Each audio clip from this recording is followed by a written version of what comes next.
Hello everyone, welcome to my YouTube channel. This is Saket. So in this video we are going to make a DL model, a deep learning model on breast cancer classification. So previously we have completed 4 videos on neural network series. So we have just completed the basics about neural networks and what are basically neural networks.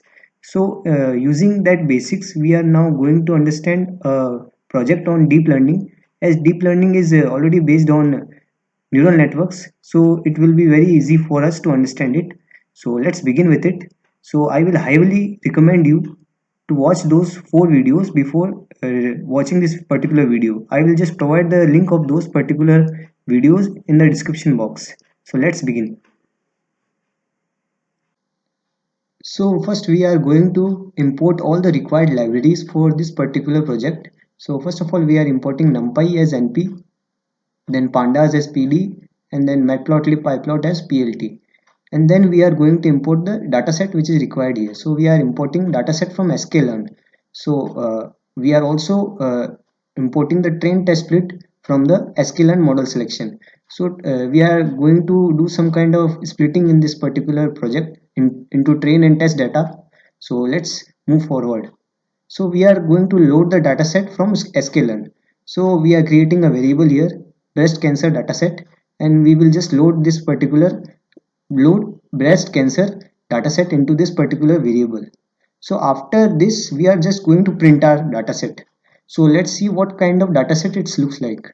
So here you can see that it is a our dataset.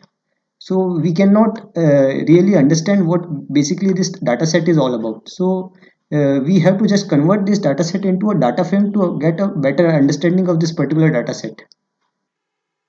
So after doing this, we are just converting the dataset into a data frame. For that purpose, we will use pandas library. So we are creating another variable, and then we are just converting our dataset into data frame. So every data frame will have columns. So the columns will be here feature names. So let me just show you what are the feature names here. So in the dataset, you can see that these are the feature names: mean radius, mean texture, mean parameter, mean area. So these all are the feature names here. So after this we will just see what is the data frame look like. So data frame dot head, so this will give us the first 5 rows and all the columns here. So here you can see that these are the first 5 rows and all the columns. So all the columns are the feature names. So here you can see that mean concave points, mean symmetry. So these are all the feature names here. So after that we will just add another particular column into our data frame. So it will be our target column. So our target column is label. So we will just add this particular column into our data frame. So after doing this, we will just use tail function, or you can use head function also here, and we will see that our target column has been added or not. So here you can see that our label column, which is 0 and 1. So let me just explain you why we are doing this. So breast cancer classification is of two types. Means the breast cancer is of two types, the malignant and benign. So it is binary. So either the breast cancer will be malignant or benign. So we have assigned the values 0 and 1 respectively to both of them. So after this, we will just use the shape function, 569 rows and 31 columns. So shape function will give us the number of rows in column, and after shape function we will use info function. So it will give us the data type, non-null values. Basically it will give us the understanding that there is any kind of null values, then uh, we have to do some kind of modification for that. Luckily we don't have any kind of null values, so we will move forward. So after that we will use describe function. So describe function will give us different kind of parameters here, like mean, standard deviation, maximum value, count. So you can just have a glance of it and understand what kind of data frame it is. So let's move forward. So now we will be checking the distribution of target column. So I have already explained that 1 will be benign and 0 will be malignant. So we will check that how many are malignant and how many are benign. So here you can see that after doing this, we will get 1 are 357 and 0 are 212. So here you can see that benign are 357 and malignant are 212. So we are using here value count function. So we will get the number of counts here. After this, we are using group by function, so it is not basically needed. You can also do this and you will just get the parameters like mean radius, mean parameters, all kind of parameters here according to the labels 0 and 1. So it is not needed, but if you want to do that and to understand the data set according to the labels, then you can use it. So now we will be separating the features and the target column. So I have already told you that in our data frame. Let me just explain you again. So this is our data frame. So these all are features name, which are basically are in data set, and the label column is the target column. So we will be separating the feature columns and target. So X will be the new variable here, and we will drop the label column from this data frame, and we will just put this data frame into X variable. So here you can see that column is label and axis will be 1. So for column or axis will be 1, for row axis will be 0, and Y is equal to data frame label. So the dropped column will be stored in Y variable. So once we have done this, we can just print X. So this is how the X will be looking. So you can just have a glance of it, and we have done the same thing with Y also. So once we have done both of this, we will move forward. So now we will be just splitting the train data and the test data. So X train, X test, Y train, Y test, train test split, XY test size is equal to 0.2 and random state is equal to 2. You can change the random state whatever you want. I have just used here 2. You can use 3, 4, whatever you wish. So now we will print x dot shape, x train dot shape, and x test dot shape. So we will get the number of rows and columns in these x train, x test, and x. So after doing this, we have to do standardization in this particular data set. If we will not do this particular standardization, then we will not get good accuracy. So this is the reason, that's why we are doing standardization. So from sklearn dot preprocessing, import standard scalar. So we will make a new variable as scalar here, and we will just load standard scalar in it. So we will create two new variables, xtrain std and xtest std, and we will just fit our xtrain and xtest in it. So here you can see that we have just used the fit transform here, and here we have used transform. So our actual data will get transformed and will become standard. So now the standard data is here. You can see that this data is more standardized, means the values are much more closer to each other. Before that, the data was scattered. So we have just standardized our data here. So now moving forward. So finally we have arrived towards neural network, and we will be start doing the coding which is needed in neural networks. So first we will be importing TensorFlow and Keras. So if you are using Jupyter Notebook, then you have to first download these particular packages, and then only you can work on it. You can also use Google Colab. There you don't need to do any kind of installation.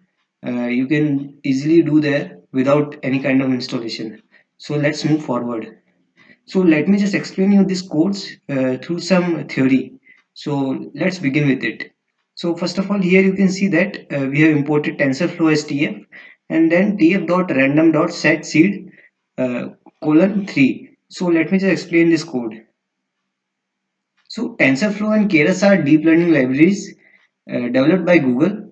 Keras used TensorFlow as backend and made cozy coding easy. So here you can just have some brief description about TensorFlow and Keras. You can also Google and get information regarding TensorFlow and Keras easily.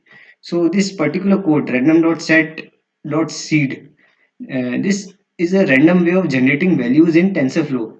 This gives good accuracy score. So in neural networks, you must have seen this kind of diagram in which first is the input layer, and there are many hidden layers, and finally there is a output layers. These all circular objects are some kind of neurons. So let's get back to the code.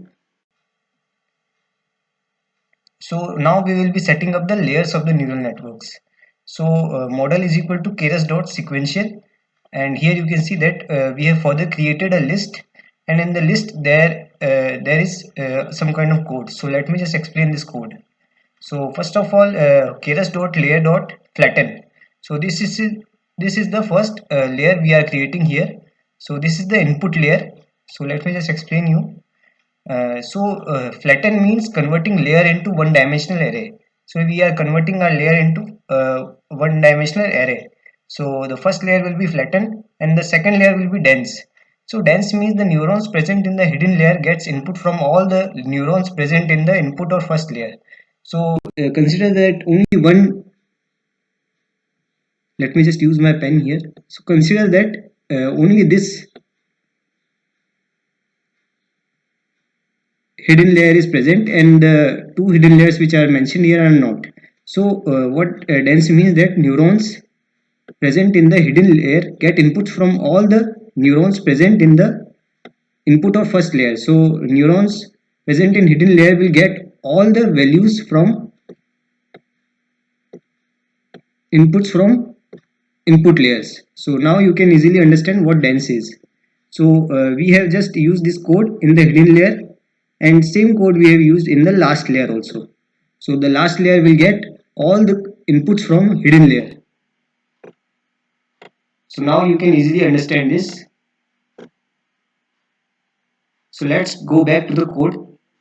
So we have created a list here, and we have just choose all the layers and mention what kind of layers are those. So first layer, hidden layer, second layer. And here you can see that we have taken the activation functions as ReLU and activation function as sigmoid.